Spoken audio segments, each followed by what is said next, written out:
அனைவருக்கும் என்னுடைய அன்பான மாலை வணக்கம். ஒரு அற்புதமான நேரத்தில்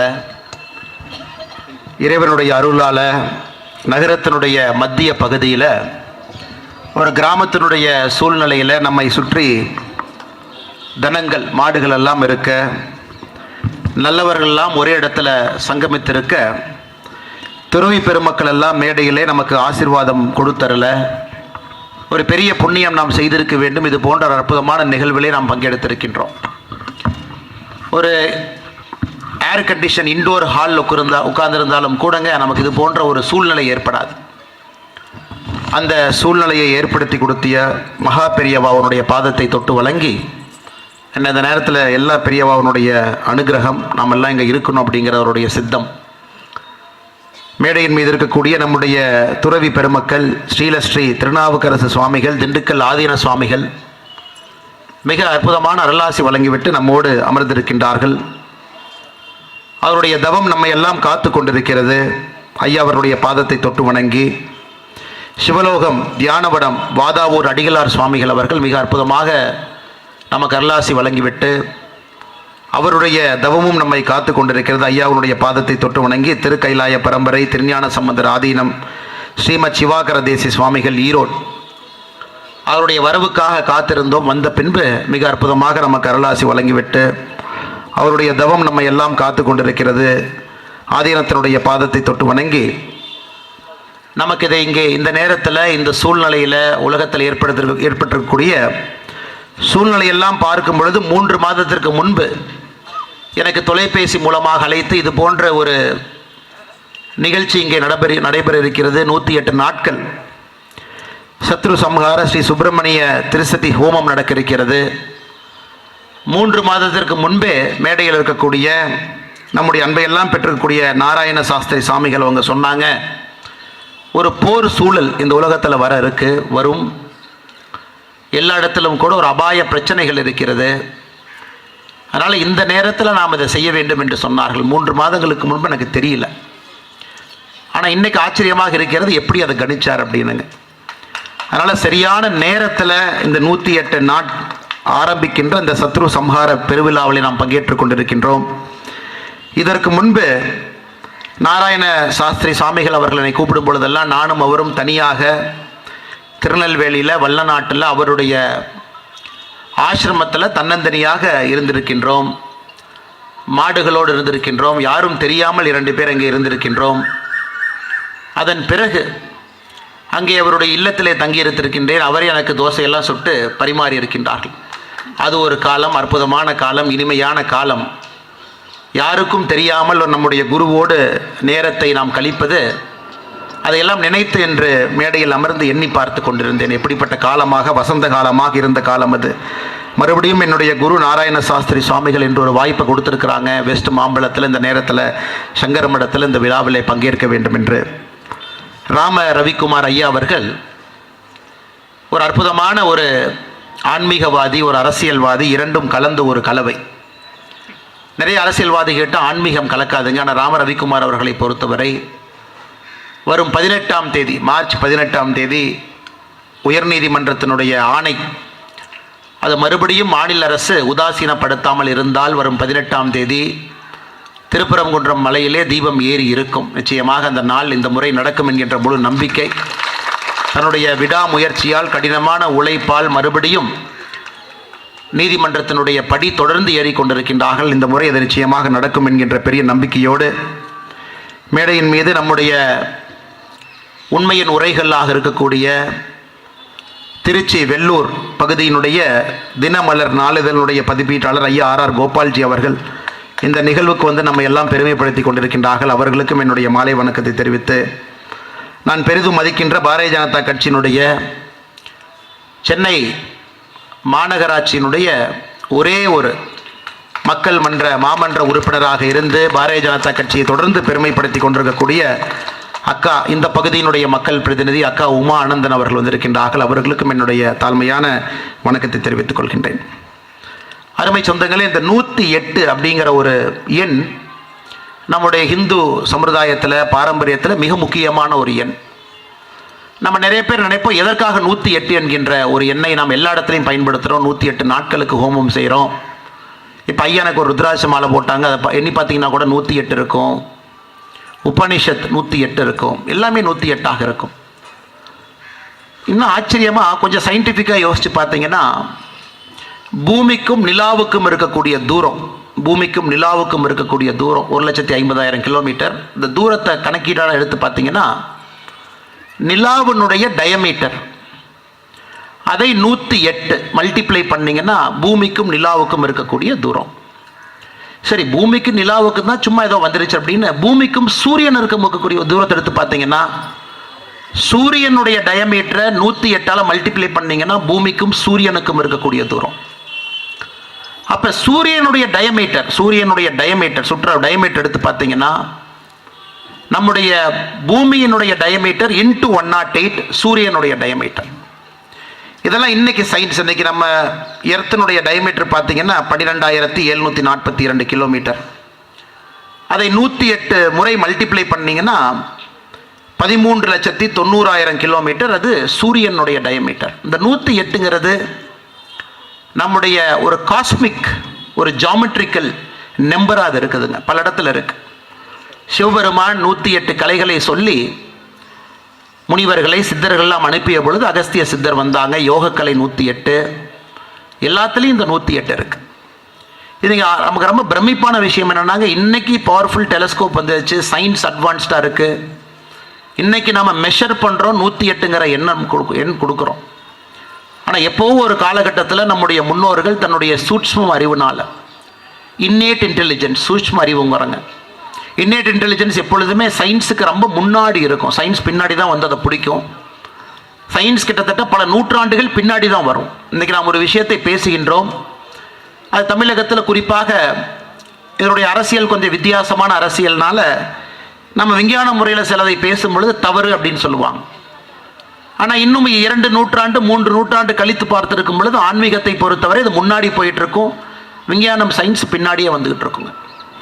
இன்றைக்கி அந்த 108 என்கின்ற ஒரு மிக பவர்ஃபுல்லான ஒரு எண், ஹிந்து வாழ்வியல் முறையில் நம்ம எல்லோரும் கலந்திருக்கக்கூடிய ஒரு எண். அந்த 108 நாட்கள் உலக அமைதிக்காக சத்ரு சம்ஹார ஸ்ரீ சுப்பிரமணிய திருசதி ஹோமம் இங்கே நடைபெற இருக்கிறது. பட்டர்ஃப்ளை எஃபெக்ட் என்று சொல்வார்கள். பக்கத்து வீட்டில் தீ எரியுது, நம்ம கண்டுக்காமல் இருந்தோம் அப்படின்னா அதனுடைய வெப்பம் நமக்கு வரும், அதனுடைய புகை நமக்கு வரும், ஏன் கொஞ்ச நேரத்தில் அந்த தீ கூட நமக்கு வரும். ஸோ இந்த பட்டர்ஃப்ளை எஃபெக்டில் யாரும் கூட எங்கே இருந்தும் தப்பிக்க முடியாது. அதனால தான் நம்முடைய இந்து தர்மத்தில் நாம் மட்டும்தான் உலக அமைதிக்காக நம்முடைய வேண்டுதலை வைக்கும் பொழுது உலக அமைதிக்காக சொல்லித்தான் நம்முடைய வேண்டுதலை வைப்போம். கடவுள் முன்பு எத்தனையோ மனிதர்கள் இன்றும் கூட துறவிமார்கள் தமக்கென்று எதுவும் கேட்க மாட்டாங்க, தன்னுடைய மடத்துக்காக கேட்க மாட்டாங்க, தன்னுடைய வழித்தோன்றல் ஃபாலோவர்ஸ்க்காக கேட்க மாட்டாங்க, ஆனால் உலகத்தினுடைய அமைதிக்காக கேட்பாங்க. அது நம்முடைய மதத்தினுடைய மிக அற்புதமான ஒரு விஷயம். உலக அமைதி எப்பொழுதும் இருக்க வேண்டும் என்று நினைக்கக்கூடியவர்கள் இன்னைக்கு இந்த போர் சூழலில் ஏதோ 2 நாடு சண்டை போடுது அப்படிங்கிறத தாண்டிங்க, இரண்டாம் உலக போரும் கூட அது 2 நாளுக்கு மத்தியில் தான் அது போராக ஆரம்பித்தது. 3 மாத காலம் ஒரு நாட்டினுடைய பிரின்ஸை கொண்டுட்டாங்க அப்படின்னு 3 மாத காலம் 2 நாடு தான் சண்டை போட்டாங்க. 3வது மாதத்திலிருந்து தான் பல நாடுகள் உள்ளே போனாங்க. அதனால் எப்பொழுது உலகப்போர் வரும் என்று யாருக்குமே தெரியாது. ஆரம்பிப்பது 2 மனிதர்களாக இருக்கலாம், சம்பந்தம் இல்லாமல் எல்லாரும் வந்து சேருவாங்க. இன்றைக்கி அது மாதிரி தான் ஒரு சூழல் உலகத்தில். கொஞ்ச நாளைக்கு முன்னாடி தான் 12 டே வார் நடந்துச்சு ஈரானுக்கும் இஸ்ரேலுக்கும். அதன் பிறகு அமைதி இருக்கும் என்று நினைத்தோம். இப்பொழுது முழு மூச்சாக ஒரு போர்க்களமாக அது நடந்து கொண்டிருக்கிறது. எத்தனை மனிதர்களுக்கு அதனால் தொந்தரவு பாருங்கள்.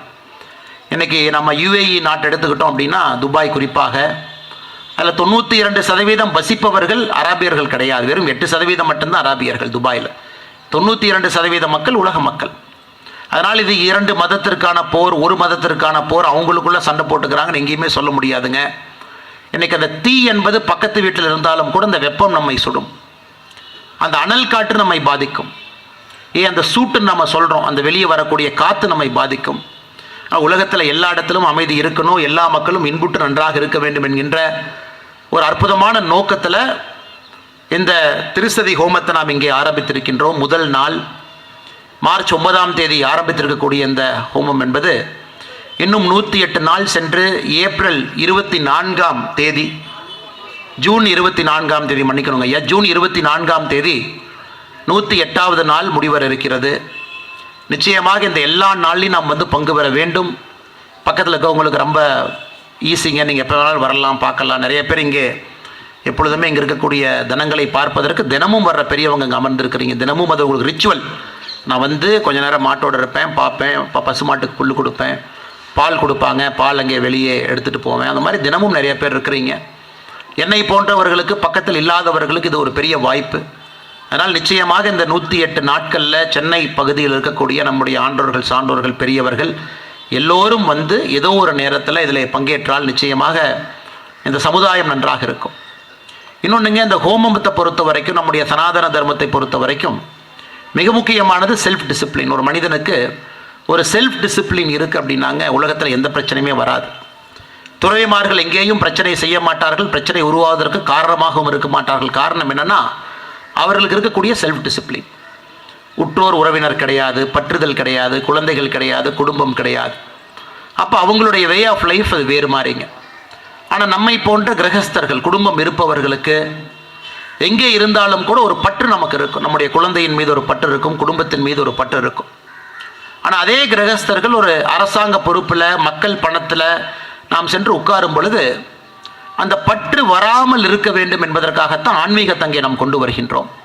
ஒரு ஆன்மீகம் எல்லோருக்கும் இருக்கணும். ஐயா பேசும்பொழுது ஒரு வார்த்தை சொன்னாங்க, அரசியல்வாதியாக இருந்தாலும் துறவிமார்களாக இருந்தாலும் நெற்றியிலே கண்டிப்பாக விபூதி இருக்க வேண்டும் என்று சொன்னார். அதனுடைய உள்ளர்த்தம் என்னன்னாங்க, என்னை பொறுத்தவரை அந்த மக்கள் வரிப்பணத்தில் ஒரு மனிதன் வந்து அமரும் பொழுது எவ்வளவு பெரிய பற்று இருக்கக்கூடிய மனிதனால தவறு கிடையாதுங்க. குழந்தையின் மீது பாசம், ஒரு மனைவியின் மீது பாசமோ, தந்தை தாயின் மீது பாசமோ, குடும்பத்தின் மீது பாசமோ தவறு கிடையாது.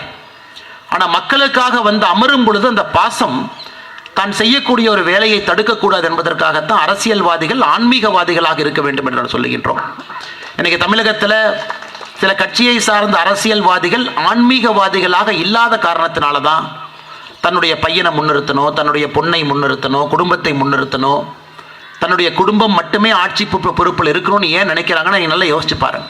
எங்கே ஆன்மீகம் இல்லையோ மற்றவங்க அவங்க குடும்பத்தை முன்னிறுத்துவாங்க. எங்கே ஆன்மீகம் இருக்கிறதோ மக்களை முன்னிறுத்துவார்கள். இது அடிப்படை. நீங்கள் அரசியல் நல்லா கூர்ந்து பார்த்தீங்க அப்படின்னா ஆன்மீகம் வரணும். குறிப்பாக அரசு பொறுப்பில் இருக்கக்கூடிய அதிகாரிகளுக்கும் ஆன்மீகம் இருக்கணும், அரசியல்வாதிகளுக்கும் ஆன்மீகம் இருக்கணும். அதைத்தான் ஐயா அவர்கள் ரொம்ப நுட்பமாக அதை சொன்னார்கள் என்று நான் புரிந்து கொள்ளுகின்றேன் இந்த நேரத்தில். அருமை சொந்தங்களே, இன்றைக்கி நாம் எல்லோருமே பேசுகின்றோம் தமிழகத்தில். இது அரசியல் மேடை கிடையாது. இருந்தும் கூட அரசை பொறுத்தவரை இன்றைக்கி நாம் ரொம்ப மனசில் ஒரு சின்ன எல்லோருக்கும் ஒரு தர்ம சங்கடம் என்னன்னாங்க, வழிபாட்டு முறைகளுக்குள்ள ஒரு அரசு வரக்கூடாது என்பதிலே நாம் எல்லோரும் கூட தெளிவாக இருக்கின்றோம். அது எப்படிப்பட்ட அரசாக இருந்தாலும் சரி, நம்முடைய வழிபாட்டு முறைக்குள்ள ஒரு அரசு வரக்கூடாது. மக்களால் தங்களுக்காக, தன் சமூகம் சார்ந்த மக்கள் அவர்கள் சமூகத்துக்காக தனித்தனியாக தன்னுடைய வழிபாட்டு முறைகளை பின்பற்றி கொண்டு வருகின்றார்கள் ஆண்டாண்டு காலமாக. அதில் ஒரு சின்ன ஒரு டிஸ்டர்பன்ஸ் ஏற்பட்ட பிறகு தான் தமிழகத்தில் இந்த அரசியல் சூழல் கைவிட்டு வேற எங்கேயோ போன மாதிரி ஒரு இடம் இருக்குது. பொது வாழ்க்கையிலே ஊழல் வந்து விட்டது, ஒரு மக்கள்கிட்ட நேர்மையான ஆட்சியாளர்கள் இல்லை என்கின்ற குமுறல், அது எல்லாம் கூட இது கூட யாகம் மூலமாக நிறைய பேர் இன்றைக்கி நம்ம பேசுகிறோம் அப்படின்னா கடவுளை நம்பாதவர்கள் இதை அப்படியே ஒரு வீடியோ எடுத்து போட்டு அது எப்படி எங்கேயோ பண்ணுற யாகத்தினால தமிழகத்துக்கு நல்லது நடக்கும்னு கேட்பாங்க. ஏன்னா ஒரு மாட்டு நீங்கள் கூட்டிகிட்டு போகலாங்க, தண்ணி இருக்கிற இடத்துக்கு ஒரு மாட்டை கூட்டிகிட்டு போகலாம்.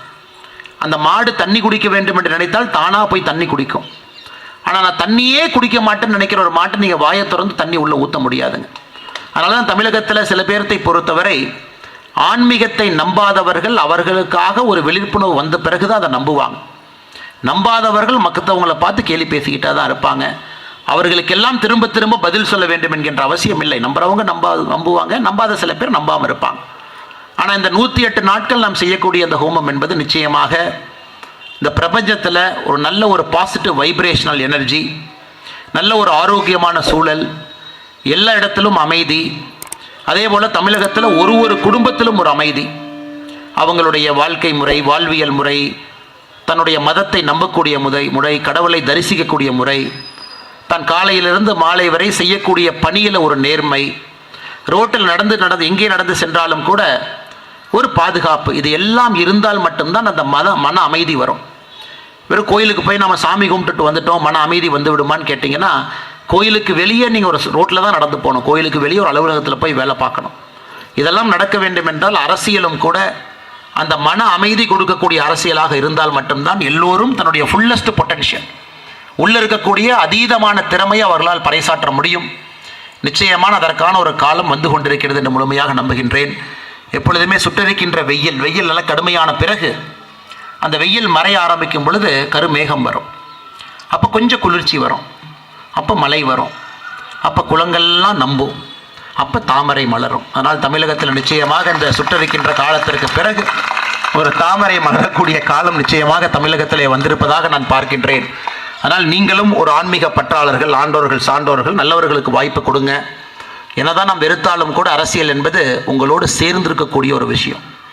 ஒரு பஸ்ஸில் ஏறுறீங்க, நீங்கள் வாங்குகிற டிக்கெட்டில் அரசியல் இருக்குது. நீங்கள் ஒரு பால் வாங்குறீங்க, அந்த பால் இருக்கக்கூடிய சுத்தத்தில் அரசியல் இருக்குது. நீங்கள் செருப்பு போட்டு ரோட்டில் நடக்கிறீங்க, அந்த ரோட்டில் இருக்கக்கூடிய குண்டும் குழியில் அரசியல் இருக்குது. நீங்கள் ரோட்டில் நடந்து போகிறீங்க, அடுத்தவங்க என்ன பேசுகிறாங்க, சத்தமாக பேசுகிறாங்க, உங்களுக்கு அது தொந்தரவு ஏற்படுதா, அதில் அரசியல் இருக்குது. மற்ற மதங்கள் ஒளிபரப்பக்கூடிய கருவிகளில் வரக்கூடிய சவுண்டு கூட அதுலேயும் ஒரு அரசியல் இருக்குது. அதனால் அரசியலை தயவு செய்து ஒதுக்கி வைத்து விட்டு ஒரு தனிமரமாக என்னுடைய வாழ்க்கையை நான் நடத்தி விடலாம் என்று யாரும் நம்பக்கூடாது. காரணம், சென்னையை பொறுத்தவரை வாக்குப்பதிவு 50% எப்போவுமே தாண்டாதுங்க. 50, 48, 49%. குறிப்பாக உமானந்தன் அக்கா இந்த பகுதியில் வெற்றி பெற்றிருப்பது ஒரு பெரிய சரித்திர சாதனை. அவர் வெற்றி பெறக்கூடாது என்று எவ்வளவு பெரிய சக்திகள், எவ்வளவு பெரிய ஒரு ஈகோ சிஸ்டம், பாகிஸ்தான், நார்த் கொரியாவை தவிர அத்தனை ஈகோ சிஸ்டம் இங்கே வேலை செஞ்சாங்க. ஆனால் இந்த பகுதியினுடைய மக்கள் எல்லாம் ஒன்றாக இணைந்து கண்டிப்பாக உமானந்த அக்கா அவர்கள் இங்கே வெற்றி பெற வேண்டும் என்று அந்த ஒற்றுமை எப்படி காமிச்சிங்களோ, இவர்கள் வந்தே ஆக வேண்டும் என்று எப்படி ஒரு பெரிய ஒரு மெசேஜை தமிழ்நாடு முழுவதும் கொடுத்தீர்களோ, அது நிச்சயமாக 2026 தேர்தலும் நல்லவர்களுக்கு, நல்ல கட்சிக்கு, ஆன்மீகத்தை மதிக்கக்கூடிய கட்சிக்கு. நான் அதாவது பேசிட்டு போய் நாராயண சாஸ்திரி சாமிகளுக்கு பிரச்சனையாகி போயிடும்.